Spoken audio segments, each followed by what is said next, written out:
Moi, ce que je constate, c'est qu'au-delà de la souveraineté, les vrais sujets, c'est je l'évoquais à travers le fait d'être très centré sur le client, le fait d'avoir une expérience en tant que client positive, des solutions, qui fonctionnent, un éditeur qui fait attention à son client, qui va pas lui dire, bah tiens, tu sais quoi, non mais toi tu comptes pas, toujours en forte proximité, se sentir en tant que client écouté, sentir que la solution délivre, bah, en fait voilà, nous on joue aussi là-dessus.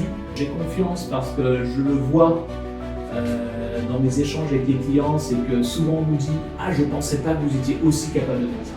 Et ça c'est une vraie récompense. C'est quand quelqu'un se dit franchement super et je ne pensais pas que vous étiez capable de faire ça.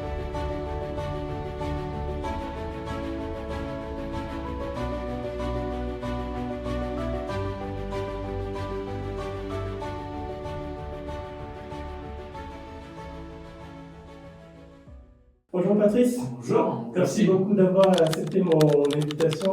Patrice, vous êtes président d'EasyVista, une entreprise française qui s'est imposée sur un marché mondial très concurrentiel.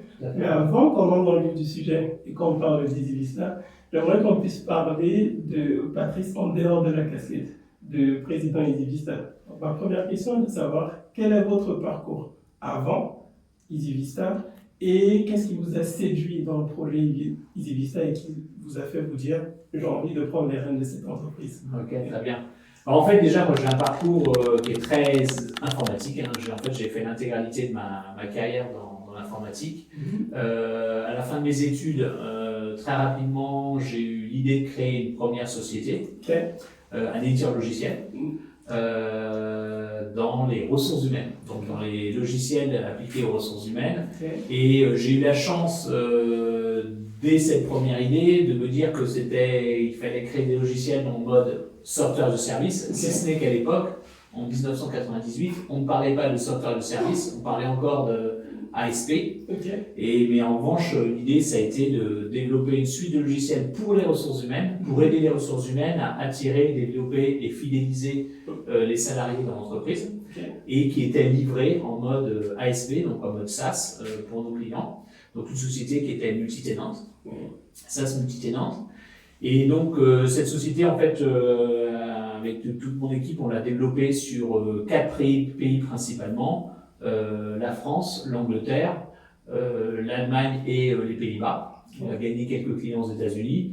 Et en fait, on avait vraiment tout le marché européen. Et c'est pour ça que plusieurs de mes concurrents américains, déjà à l'époque, plusieurs de mes concurrents américains se sont rapprochés de nous à un moment donné, fin 2009-2010. Et donc là, à ce moment-là, avec les actionnaires de la société, on a décidé de quitter les fonds d'investissement, des fonds des venture capital. On a décidé c'était le bon moment, on l'avait bien emmené, et on a décidé de le vendre la société à notre principal concurrent américain, une société qui s'appelle Taleo. Et 3 mois plus tard, et c'est là que je me suis rendu compte que Taleo était déjà en discussion avec une autre grosse société américaine qui s'appelle Oracle. Et donc 3 mois plus tard, 3 mois après avoir vendu ma société à Taleo, en fait, l'ensemble s'est fait racheter par Oracle. Et c'est comme ça que je me suis retrouvé pendant quelques années chez Oracle. Et un moment assez intéressant, parce que chez Oracle, c'est le moment où Oracle avait basculé du on-premise vers le SaaS. Moi, j'avais sur la zone Europe, sur les solutions RH, la responsabilité des solutions SaaS RH. Et donc, j'ai travaillé chez Oracle dans ce segment spécifique des solutions RH en SaaS pour finalement faire croître l'activité. Et puis à un moment donné, ils m'ont fait basculer sur une nouvelle offre, une offre ERP en SaaS.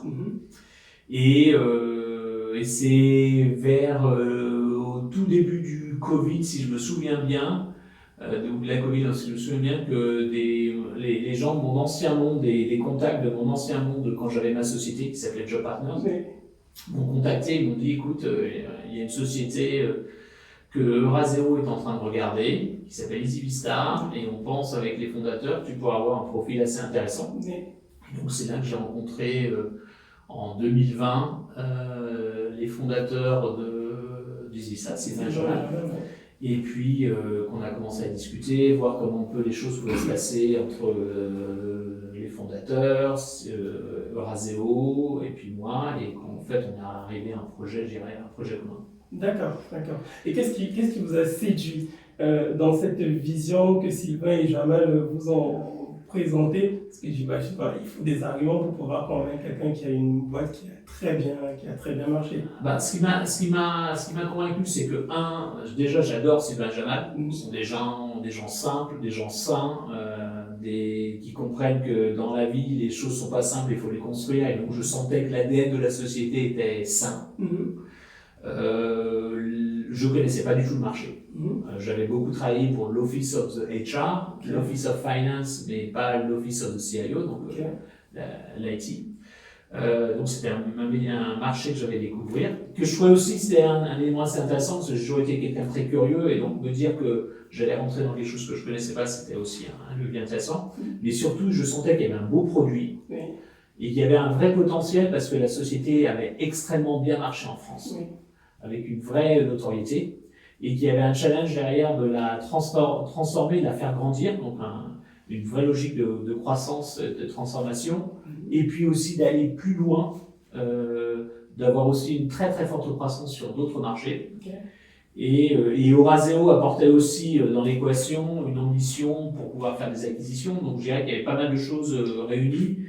Et j'étais ravi de retrouver une posture plus entrepreneuriale que celle que j'avais chez Oracle. Chez Oracle, j'avais une grosse région, mais dans plusieurs pays, mais ça restait très centré sur un seul métier, métier de la vente.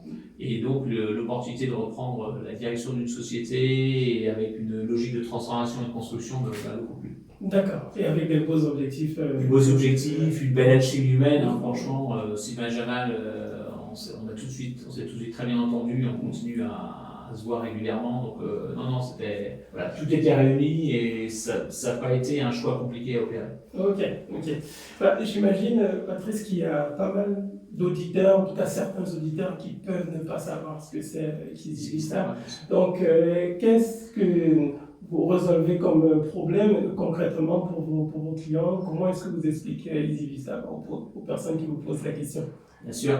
Donc en fait, EasyVista, notre ambition et ce que l'on délivre chez nos clients, c'est une plateforme qui va couvrir l'intégralité des métiers d'une direction informatique, ce que j'appelle un peu l'informatique du quotidien. Ça va aller de la supervision, l'observabilité des data centers, des infrastructures, jusqu'au digital workplace, pour s'assurer que le end user, sur les différents outils informatiques qu'il utilise, tout se passe bien. Donc c'est vraiment comment on s'assure qu'une direction informatique opère l'intégralité de ses missions, et notamment ce que j'appelle, et c'est pas négatif, mais parce que ça doit marcher tous les jours, et ça doit être fiable, ça doit être sécurisé, ce que j'appelle cette informatique du quotidien.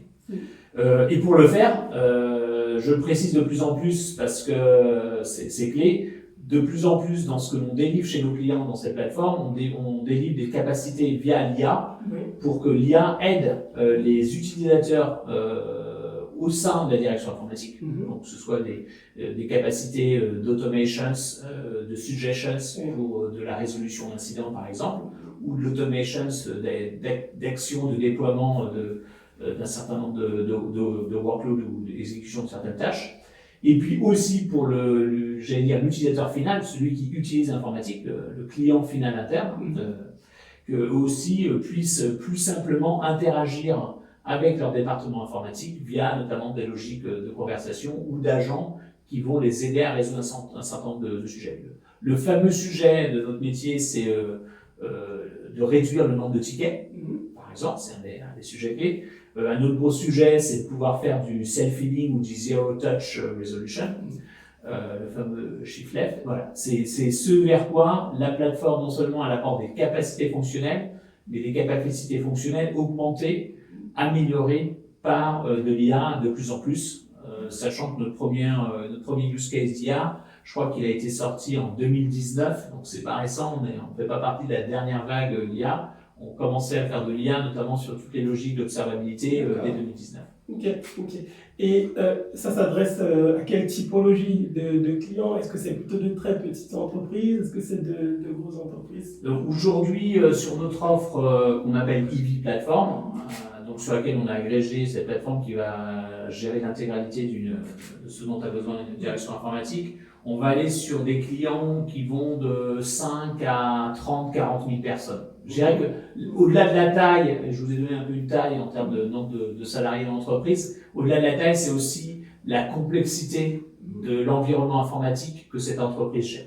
On n'a pas la même complexité de l'informatique dans une banque ou dans du manufacturing, dans le monde industriel ou dans le monde du service. Donc, mais globalement, pour faire une moyenne, c'est entre 5 et 30, 40 000. Même si on a des comptes beaucoup plus gros comme le groupe Vinci qui utilise notre plateforme sur l'intégralité de leurs salariés. Après, on a bien une acquisition qu'on a réalisée en toute fin 2024 avec OTRS, voilà. Via OTRS, l'acquisition OTRS, en fait, on a eu exactement la même logique, c'est de dire acheter un cœur ITSM, ou ticketing, OTRS, très connu dans le monde de l'open source, qui aujourd'hui, historiquement, équipait surtout des petites directions informatiques, au moment où la direction informatique passe de quelques personnes à équiper quelque chose de plus gros. Donc, typiquement, des sociétés qui vont être entre 500 et 2-3 000 salariés. Et donc, on s'est dit, on va faire l'acquisition de cette société qui nous apporte un cœur ITSM très simple, très efficace, straight to the point, qui se déploie très très vite, en à peu près 1 à 2 journées. Et dessus, on va lui adjoindre d'autres capacités que l'on a, nous, dans la plateforme EasyVista, que ce soit sur de l'observabilité, mais aussi sur la résolution au niveau du endpoint, donc ce qu'on appelle du remote management, la prise de contrôle à distance, des capacités d'IA. Et en fait, on a créé une deuxième plateforme, cette fois, elle, positionnée plutôt sur les sociétés de quelques centaines de personnes à quelques milliers de personnes. Ce qui nous permet d'avoir au global, avec ces deux offres, ces deux plateformes, une couverture sur une très très très grosse partie du marché. D'accord. Donc, le but des acquisitions récentes qui ont été faites, l'un des buts, c'est aussi de pouvoir toucher une gamme, je dirais, de clients beaucoup plus large en termes de typologie. Exactement. Ça a été au début des acquisitions qui avaient une vocation à couvrir un spectre fonctionnel plus large, l'observabilité, la prise de contrôle à distance, la Digital Employee Experience, par exemple. Ça nous a permis aussi de rentrer sur des géographies sur lesquelles on n'était pas. J'ai parlé de l'Allemagne précédemment. Et puis là, avec OTRS, là aussi, ce que l'on fait, c'est que ça nous permet de couvrir un autre segment de marché. Donc quand on regarde les acquisitions, on regarde toujours les 3 dimensions. La dimension fonctionnelle, la dimension géographique et la dimension cible marché en termes de typologie d'entreprise. D'accord. Et comment tout ça s'est facturé aux clients? Parce que là, il y a pas mal d'acquisitions qui ont été faites. On peut se dire que c'est des produits différents, forcément. Donc, un client qui décide de choisir la solution EasyVista, est-ce qu'il paye pour chacun des produits? Est-ce qu'il paye par utilisateur? Comment ça marche concrètement? En fait, donc déjà, par principe, il paye un abonnement. Et un abonnement, en fonction de ce qu'il paye dans son abonnement, il va payer un certain nombre de capacités fonctionnelles. Il faut bien voir que ces deux plateformes, aujourd'hui, elles ont une vraie approche de plateforme avec une expérience utilisateur, une UI UX qui est la même et en fait qui va utiliser des capacités fonctionnelles différentes en fonction de ce qu'il y a dans cet abonnement. On charge on définit la taille de l'abonnement en fonction de 2 critères. Un, le nombre de concurrent users. Parce que moi, j'ai une philosophie, et c'est l'une des raisons pour laquelle j'ai vraiment apprécié mes premières discussions avec Sylvain Jamal, parce que je pense qu'on la partage. Moi, je pense que les clients doivent payer que pour ce qu'ils utilisent.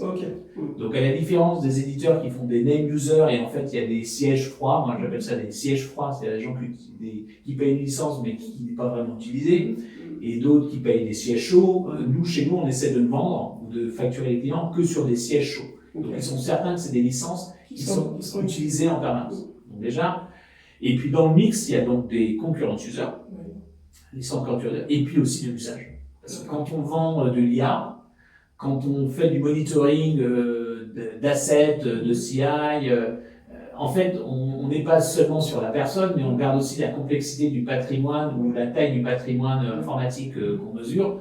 On va parler de consommation en IA, en nombre de calls IA qui sont faits. Donc en fait, notre modèle de revenu, il est très hybride. Il a une logique d'abonnement.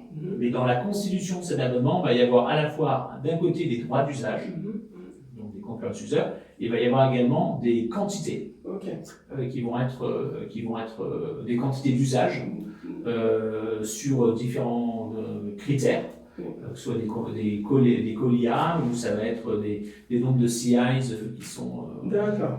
D'accord. Donc c'est vraiment ce qu'on appelle un revenu par abonnement hybride entre de l'usage et de l'utilisateur. Ce qui évite, j'imagine, aux clients d'avoir des surprises sur le montant qu'ils vont payer à la fin, parce que ça peut potentiellement être le cas sur d'autres solutions. Enfin, absolument. Enfin, moi, j'ai appris quelque chose quand j'ai commencé à déployer quand j'ai créé ma première société, donc à la fin des années 90 sur des ressources humaines. Au début, je facturais mes clients, par exemple, sur la partie recrutement, je les facturais au nombre de job requests, de postes ouverts. D'accord. Et en fait, à un certain moment, les clients m'ont dit non, mais il faut que tu nous factures sur un abonnement, quel que soit le nombre de postes ouverts. Parce que sinon, si je suis dans une période de forte croissance de mon organisation, il y aura beaucoup de postes ouverts, postes qu'on ne va pas nécessairement pourvoir, mais ça fait énormément de volume.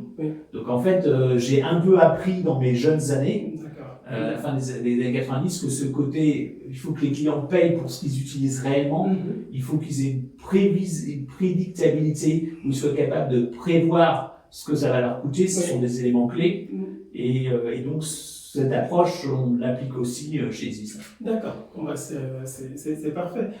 Aujourd'hui, en termes de références clients, EasyVista, on demande de grosses références, les aéroports de Paris, vous avez parlé de Vinci, dans l'une de vos précédentes interviews, j'ai entendu parler de l'OTAN, pour le coup. Qu'est-ce qui fait aujourd'hui en fait, que ces grosses références-là décident de choisir EasyVista, parce qu'on sait que le marché de la TSM il est très concurrentiel. Donc pourquoi les clients décident de faire confiance à EasyVista plutôt que d'autres outils? Je dirais qu'il y a différents éléments, des éléments qui sont structurels dans la façon dont on se positionne, et des éléments qui sont plus conjoncturels dans des moments de marché.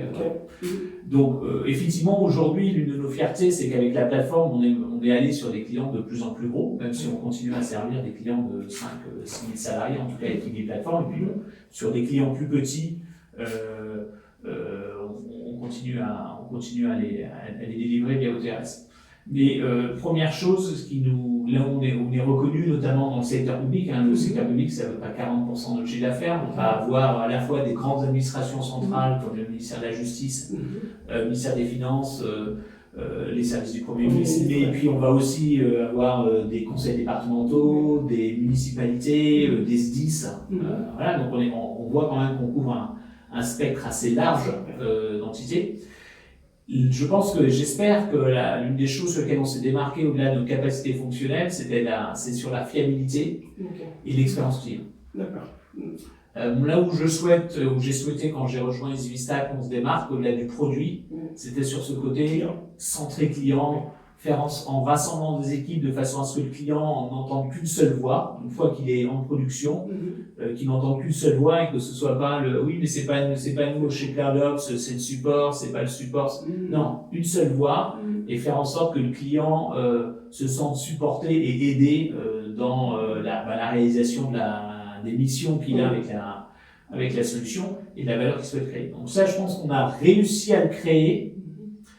Pourquoi je le vois? Parce qu'en fait, on a vu que les retours que l'on a, par exemple, de clients sur le Gartner Peer Insights ou sur des enquêtes de satisfaction, en fait, on a augmenté le niveau de satisfaction de nos clients et ça serait derrière 92%.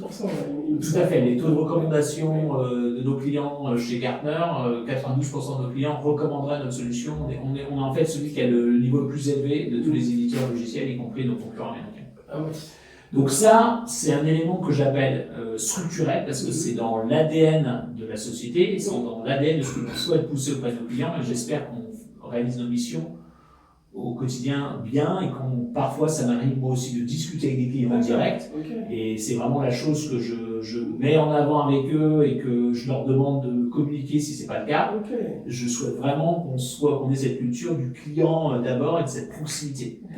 On n'est pas là pour dire nous on a des fonctionnalités, de quoi avez-vous beziin et comment on vous sert au mieux. Donc il y a des clients avec lesquels vous êtes en contact. Absolument. Moi je m'impose une discipline, parce que j'estime que dans la vie c'est bien dire aux autres il faut que tu fasses ça. Mais moi j'estime que je dois le faire. Je vais pas développer du logiciel, je n'en ai pas les compétences, mais j'ai une compétence, c'est de pouvoir parler aux clients et d'expliquer quand je dis clients, c'est pas juste des prospects, c'est aussi des clients, et donc d'être un point de référence pour certains d'entre eux. Certains d'entre eux ont mon numéro de portable, ils savent me joindre par SMS, et si sur un moment donné, il y a un sujet qui les embête, ils savent qu'ils peuvent... ils savent aussi que je réagis très très vite. D'accord. Donc moi j'estime que ça, je le dois aussi aux salariés. On ne peut pas dire aux autres fais ci, fais ça, et puis pas s'appliquer à soi-même. Donc ça c'est sur l'angle, quelle est notre différence sous l'angle, j'allais dire, structurellement, dans notre ADN. Puis après il y a des éléments plus conjoncturels. Et là effectivement on est, et sans faire de géopolitique, on est dans un moment de marché où il y a une prise de conscience sur le marché que la souveraineté c'est important. Oui. Que on ne peut pas tout donner à ces éditeurs ou à ces fournisseurs américains. Et sur de la confidentialité de la donnée, les fameuses lois FISA ou qui permettent à une agence fédérale américaine à n'importe quel moment d'avoir accès aux données. Et le client d'un éditeur américain n'aura pas grand-chose à dire. On a vu aussi que c'était facile de tirer la prise, le fameux switch-off, l'effet switch-off, quand notamment l'administration Trump a demandé à Microsoft de couper les accès de la Cour pénale internationale parce qu'ils avaient émis un mandat d'arrêt contre un dirigeant proche de l'administration Trump. Et donc, soudainement, les accès sous Microsoft ont été coupés. Donc, c'est Microsoft, le géant Microsoft, qui a été obligé d'obéir à l'injonction. Voilà.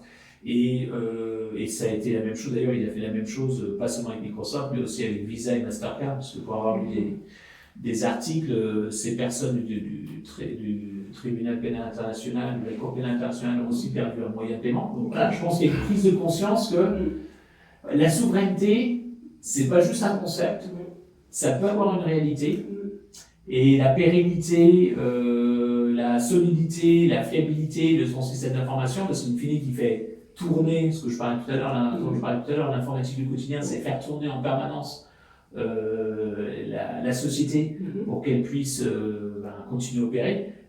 On peut se retrouver dans une situation un peu compliquée. Et je dirais que ces éléments-là font que de plus en plus les réflexions des clients se tournent vers voilà, je vais être bien traité, voilà. Et puis en même temps, j'ai aussi envie d'avoir un certain niveau de protection. A fortiori, comme je suis dans le secteur public, où finalement la ministre actuelle du numérique a été extrêmement claire. Voilà, il faut qu'on se protège, il ne faut pas qu'on s'expose. Et c'est comme ça qu'on a gagné un certain nombre de clients. D'accord. Et donc cette souveraineté-là, concrètement, comment est-ce qu'EasyVista la garantit justement à l'ensemble de ses clients? Tout à fait, c'est un bon point. Déjà, on la garantit on a l'essentiel de nos forces de production du code en France, première chose. Deuxièmement, on est détenu par des capitaux français. Azeo, c'est un fonds private equity français. Et puis, troisièmement, même dans l'hébergement de nos solutions, on fournit à nos clients qui le souhaitent un hébergement Secnum Cloud qui est complètement validé par l'ANSSI. Et donc, en gros, sur l'intégralité de la livraison du service, que ce soit de la plateforme jusqu'à la couche applicative, en fait, on leur garantit une souveraineté totale. Avec Outscale aussi, je me trompe pas. Et donc, c'est avec Outscale, notre hébergement souverain, on le fait en Secnum Cloud avec Outscale. Et donc, en gros, on est capable, j'allais dire, de la silice jusqu'à l'applicatif, de garantir une souveraineté totale avec aucun risque qu'il y ait une ingérence, une prise de contrôle ou de la solution ou de la société par l'administration d'un autre pays. D'accord.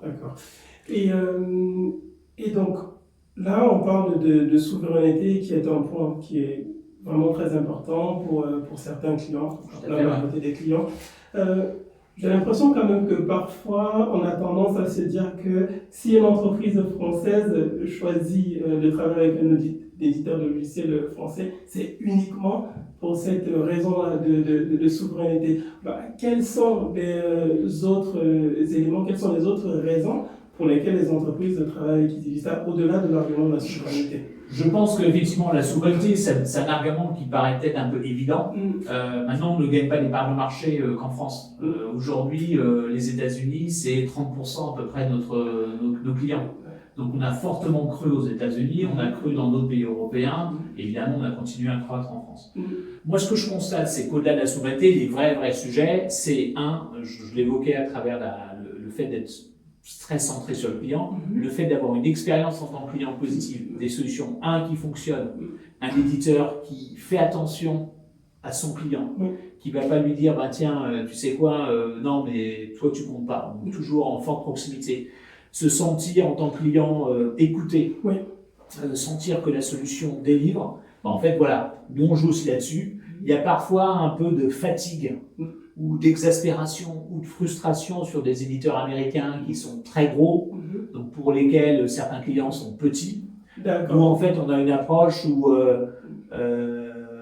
tout simplement on conserve cette proximité, et puis après de l'autre côté il faut quand même avoir un outil qui fait le job, donc à la capacité fonctionnelle, qui a une résilience, une performance dans la façon de livrer ses fonctionnalités, qui apporte aussi de la sécurité. Et je pense que sur tous ces critères aujourd'hui, sinon on serait pas dans le Gartner, on serait pas chez Forrester. On coche les cases. On coche les cases de la qualité, de la sécurité, et puis on a ce petit truc en plus de proximité de clients qui fait qu'on les rassure là où ils peuvent être frustrés par l'arrogance de certains de nos concurrents. Ok. Non mais là c'est super clair. Là on a le marché, j'ai envie de dire, de l'ITSM, de l'ESM qui continue d'évoluer. Les attentes des clients évoluent également. On a parlé de souveraineté, vous avez parlé de la proximité que vous avez avec vos clients. Mais l'un des sujets qui intéresse de plus en plus les clients, c'est de pouvoir automatiser les tâches répétitives et autres. Et là, voilà, aujourd'hui, on parle de plus en plus d'IA. Qu'est-ce qu'EasyVista met concrètement à la disposition de ses clients aujourd'hui en termes d'IA? Ok. Bon, alors effectivement, l'IA c'est devenu un sujet important, mais je dirais que c'est pas le sujet à la mode dont tout le monde parle. On voit dans les journaux, c'est aussi un sujet du quotidien pour être, comme vous le disiez très bien, de plus en plus efficace pour effectuer pour les actions du quotidien. Donc déjà, première chose, chez EasyVista, l'IA c'est pas quelque chose qui est arrivé chez nous en décembre 2022, voilà, c'est pas récent. Une fois de plus, on commençait à 2023, décembre 2023, au moment de la sortie de ChatGPT, on commençait à faire de l'IA, à déployer de l'IA chez nos clients, ne serait-ce que de l'AIOps, avec des modèles beaucoup plus statistiques, déterministiques, dès 2019.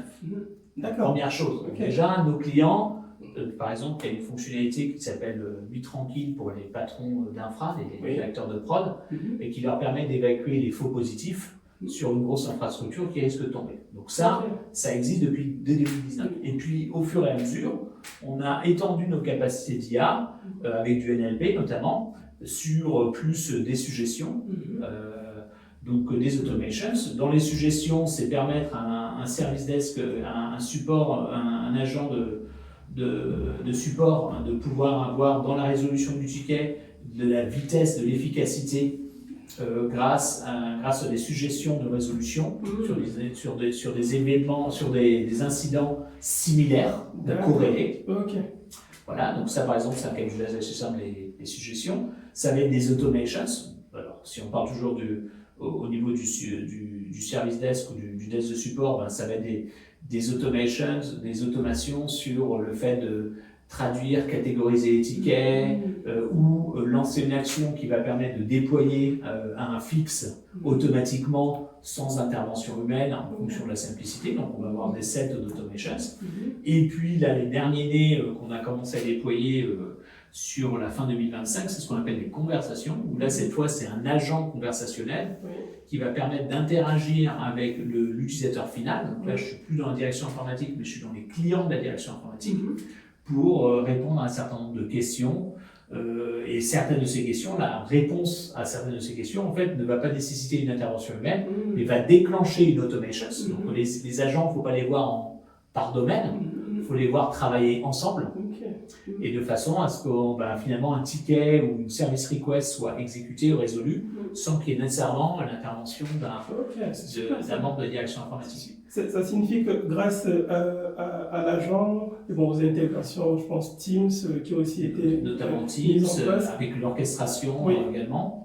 Donc, un utilisateur peut parler à l'agent et avoir son problème qui est automatiquement résolu parce que grâce aux incidents similaires précédents, l'agent arrive à faire le nécessaire. Exactement. C'est super, ça. Donc, en gros, on va de plus en plus vers ce qu'on appelle du ticket deflection, donc la réduction du nombre de tickets. On va de plus en plus, et là, notre roadmap va aller de plus en plus dans ces directions-là sur le zero touch resolution. Donc, en gros, la résolution d'un incident, d'une service request sans nécessairement intervention humaine. Et ça ne veut pas dire que tout sera réglé comme ça. Mais ça veut dire que les agents ou les experts humains vont pouvoir se focaliser sur des tâches à plus de complexité, moins de répétitivité, et donc sur des tâches avec plus de valeur ajoutée. Ok. Ah, mais c'est super ça. Un autre point, donc là on a parlé d'IA, souveraineté. Aujourd'hui, l'une des questions que les clients peuvent se poser, c'est on sait ce qui se passe avec l'IA aujourd'hui, mais quelle est votre vision, disons à 2-3 ans, de ce à quoi va ressembler l'IA dans EasyVista? En tout cas, si je me plonge 2-3 ans en arrière, je n'aurais pas nécessairement lu là où on est aujourd'hui. Donc, je vais éviter de faire une prédiction. Mais en revanche, ce qui est sûr d'une chose, c'est que nous, on a une North Star, on a une direction qu'on s'applique, c'est il faut qu'on reste en proximité forte avec les usages réels. Quelque chose de pragmatique. Moi, mon métier, le métier d'EasyVista, c'est pas d'emmener les gens sur la Lune. Le métier d'EasyVista, c'est de faire fonctionner une direction informatique, pour les besoins de la direction informatique, donc ce que j'appelle cette informatique de l'outil que j'ai évoqué, et également là où l'informatique peut aider des métiers, donc plus le SM ou l'IT for business. Donc nous, ce qu'on va faire, ce qui va guider, ce qui est notre colonne vertébrale de nos investissements, ça va être de continuer à apporter des capacités, notamment via l'IA, dans ces domaines. Comment aider l'informatique du quotidien à opérer de mieux en mieux, être de plus en plus prévisible, de plus en plus efficace dans son coût d'opération. Et 2, comment aider l'informatique à délivrer aux autres directions de l'entreprise des capacités pour qu'elle puisse là aussi effectuer leur mission. Et donc, dans ce sens, très clairement, on peut imaginer un certain nombre d'agents que la direction informatique met à disposition d'un certain nombre de métiers, donc des agents qui sont plus orientés marketing, des agents qui sont orientés plus RH, etc., à disposition des métiers pour qu'elles puissent effectuer ou plus efficacement la mission. Et puis au sein de l'IA, je pense qu'il y a de plus en plus de cases, notamment de suggestions d'automations. Donc je pense qu'on va continuer à labourer un peu les sillons qu'on a déjà tracés depuis quelques années pour les rendre de plus en plus efficaces, pertinents, et surtout que ces capacités d'IA elles soient dans la transaction. Moi, je ne crois pas à une IA qu'il faudrait aller chercher pour l'utiliser, qui ramènerait quelque chose. Moi, je crois beaucoup plus à la transaction d'IA qui est pour l'utilisateur au moment de sa transaction, de façon à ce qu'il puisse naturellement l'utiliser et l'adopter, et que ce ne soit pas, faire venir l'IA dans, mais que l'IA soit déjà au sein des transactions en fait. Ok. Donc je pense qu'on va continuer à tracer ce sillon-là. D'accord, c'est parfait. Patrice, aujourd'hui, ça fait plusieurs années que vous êtes à la tête d'EasyVista, vous avez apporté une vision, des changements. Quelle est votre vision de façon globale sur ce à quoi EasyVista va ressembler dans les 2 ou 3 prochaines années? J'imagine que c'est un sujet qui intéresse les clients. Bien sûr. Donc, je pose la question. Aujourd'hui, et je veux pas paraître arrogant, mais ne soyons pas arrogants, soyons ambitieux. Si on regarde EasyVista il y a 4 ans, on était sur une solution qui était essentiellement très centrée sur l'ITSM. On ne parlait pas d'observabilité, des data centers, de l'infrastructure, on ne parlait pas de digital workplace. On parlait un peu d'IA, mais les clients étaient très centrés sur une partie qui était plus la partie infra. Donc on a, je pense, créé une plateforme qui fonctionne, qui est appréciée par le client. C'est le retour que l'on a, donc ça c'est bien. Je pense que ce qu'il faut qu'on continue à faire, c'est stricto sensu la même chose. Donc on va continuer à ne travailler que pour les directions informatiques, donc le département informatique, pour ce que j'appelle l'Office of the CIO, désolé pour l'anglicisme, Et en revanche, en apportant à cet office de CIO de plus en plus de capacités. Sur la vulnérabilité, je pense que la sécurité informatique, c'est clé. Je pense qu'un angle qu'on ne couvre pas ou qu'on doit couvrir mieux, c'est comment les aider à anticiper les risques IT. Et donc la vulnérabilité, c'est clairement un sujet. On peut aussi aider les directions informatiques sur ce que j'appelle la GRC, donc la gestion des risques et la compliance. Okay. Parce que dedans, on va retrouver les parties SecOps, j'ai évoqué la sécurité, mais aussi la partie FinOps, comment l'IT travaille mieux avec la direction financière pour justifier, expliquer ses coûts et les optimiser. Et puis la gestion des identités ou des accès, donc la partie plus IAM. Donc voilà, en fait, il y a quand même pas mal de sujets sur lesquels on peut encore continuer à progresser. On a démontré aujourd'hui qu'on est une plateforme solide avec une très très belle croissance, y compris hors de France. C'était pas gagné et on l'a réalisé. Donc aujourd'hui, et pour partager ça régulièrement avec nos actionnaires, notre ambition c'est de remultiplier par 3 la taille de la société dans les 4 prochaines années, à horizon 2030, pouvoir se dire qu'on sera à horizon 2030 3 fois la taille de ce que nous sommes aujourd'hui. Et puis, et voilà, donc on est aujourd'hui sur selon Gartner, sur le quadrant Gartner, le seul éditeur non américain. On est le seul non américain. Ayons l'ambition d'être toujours le seul non américain, mais plus gros que ce que nous sommes aujourd'hui, et donc une vraie alternative. Et une vraie alternative, pas seulement pour des clients européens, mais aussi pour les clients américains. Et moi, je vais régulièrement aux États-Unis voir nos clients là-bas. Et ce que je ressens, c'est qu'on n'était pas nécessairement perçu, mais on commence de plus en plus dans ce milieu des directions informatiques, dans cette taille de société que je mentionnais, à être perçu comme un vrai acteur et une vraie alternative. Fine. Donc continuons à travailler sérieusement, faisons le travail avec beaucoup d'humilité, mais aussi la certitude qu'on apporte une vraie valeur ajoutée. Ok, parfait. Bon, on se rapproche de la fin de l'échange. J'ai 3 questions qui me viennent à l'esprit. Et la première, en fait, c'est, Patrice, vous avez énormément de clients historiques à qui vous font confiance depuis des années et des années. Qu'est-ce que vous avez à dire à ces clients-là qui ont fait le choix de travailler avec Isvista et qui continuent de vous faire confiance? Déjà, première chose, merci. Je pense que c'est souvent quelque chose que les éditeurs américains oublient de dire. Et pour avoir travaillé chez l'un d'entre eux, chez Oracle, je l'ai jamais entendu. C'est dire merci pour votre confiance, merci pour votre fidélité. Et il y a des moments qui sont plus simples que d'autres. Ok, c'est la vie et je ne vais pas me cacher derrière mon petit doigt. Mais en tout cas, merci que l'on puisse travailler ensemble pour construire ce que j'ai expliqué précédemment et ce qu'on a démontré sur ces 4 dernières années. Donc déjà, premier point, merci. Deuxièmement, c'est on a l'obligation, et c'est quelque chose sur lequel je travaille en permanence avec les équipes produits et les équipes développement, c'est qu'on doit vous apporter de l'innovation. On ne peut pas nous se reposer sur nos lauriers en disant « Ah, c'est déjà super ». Non, le « c'est déjà super », c'est juste un moyen de se dire « Ok, aujourd'hui c'est bien, comment on peut faire mieux ?» Comment on peut faire mieux? Mieux dans la couverture fonctionnelle, mieux dans la qualité de service, etc., etc. Donc c'est toujours cette recherche d'aller mieux, d'aller plus loin, de fournir plus. Donc la chose que je vais leur dire, c'est ayez confiance dans le fait qu'on va continuer à investir tant au niveau de l'innovation fonctionnelle qu'en architecture, de façon à être de plus en plus fiable, robuste, solide, pour pouvoir embarquer une complexité de plus en plus large. Et puis, voyez-nous aussi non plus comme un éditeur français.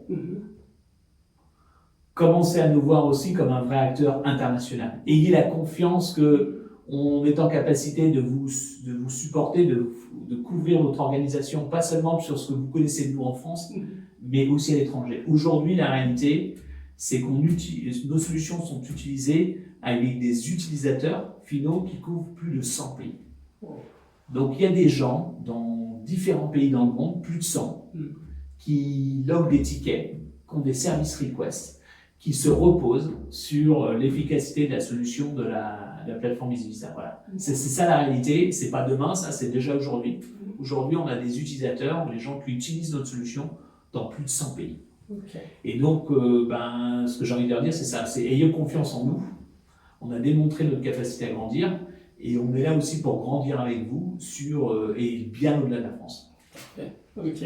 Et avant-dernière question, c'est pour des DSI ou des clients qui se posent la question de moderniser, autant pour moi, leur IT ou l'ESM de façon générale, mais qui n'utilisent pas encore la solution EasyVista, qu'est-ce que vous avez à leur dire? Typiquement, déjà venez nous voir parce que je pense qu'on mérite d'être regardé. Après, chacun se fera son opinion en fonction de ses besoins. Moi, je reste toujours extrêmement humble par rapport à ça. C'est à nous de démontrer notre capacité à couvrir un besoin et à accompagner un client sur la durée. J'ai confiance, sans arrogance, j'ai confiance parce que je le vois dans mes échanges avec les clients, c'est que souvent on nous dit « Ah, je ne pensais pas que vous étiez aussi capable de faire ça ». Et ça, c'est une vraie récompense. C'est quand quelqu'un se dit « Franchement super, et je ne pensais pas que vous étiez capable de faire ça ». Je l'ai vu il y a peu de temps avec le DSI du groupe Naval, et où il a été fort agréablement surpris de se rendre compte qu'on était aussi capable, au-delà de notre cœur ITSM, d'adresser d'autres sujets et qu'on les adresse bien. Donc voilà, ce que j'ai envie de leur dire, c'est si vous ne nous connaissez pas encore, prenez le temps de nous connaître, à nous démontrer notre valeur. Mais en revanche, je suis confiant que si on décide de travailler ensemble, ce sera une bonne expérience. Ok. Dernière question qui est un peu plus personnelle. Dans l'un de vos échanges récents, en tout cas antérieurs, vous parliez d'un auteur que vous aimez beaucoup, Simon Sinek, qui parle beaucoup du why. Quel est votre why aujourd'hui? Qu'est-ce qui vous anime et qu'est-ce qui vous donne envie tous les matins de vouloir continuer à porter cette mission EasyVista? Alors c'est une question large, une question vaste. C'est effectivement le purpose, c'est aussi le purpose, l'autre sens du purpose qu'on apporte. Et donc ce fameux why. Moi, ma conviction, c'est qu'on est en capacité en Europe d'avoir des éditeurs de logiciels qui ne sont pas là que pour servir le marché européen. On a la capacité de construire des champions européens. Dans le domaine dans lequel on est, pour l'Office of the CIO, mais j'aurais pu dire, il y a une vingtaine d'années, je disais la même chose, mais ça fait déjà plus de 20 ans, je disais la même chose pour les ressources humaines. Donc je pense que moi, ce qui me fait avancer, c'est cette capacité, c'est cette volonté de démontrer notre capacité à livrer des solutions logicielles très complètes en termes de couverture, très solides et très performantes, et finalement de se dire que la tech, c'est pas un sujet nécessairement californien ou américain. Il faut qu'on ait la fierté de se dire qu'on est capable de faire de la tech européenne avec nos valeurs et qu'on est capable de faire une vraie différence. Donc moi, mon why, c'est au-delà de satisfaire mes clients, avec aussi un ADN, j'ai parlé de satisfaction client, je pense que si on se met dans la colonne vertébrale, cette idée de se dire, quand je me couche le soir, si je fais le bilan de ma journée, il y a du positif, il y a du négatif, mais est-ce que j'ai tenu la promesse de la satisfaction client et est-ce que je tiens la promesse de l'ambition de faire grandir la société et lui donner, je dirais, un vrai impact qui aille bien au-delà de l'Europe. Donc c'est un peu ça le... Merci beaucoup, Patrice, pour ce temps. Merci pour cet échange. Je suis sûr que nos auditeurs vont apprécier. Et je vous dis à très bientôt. À très bientôt. Merci. Beaucoup.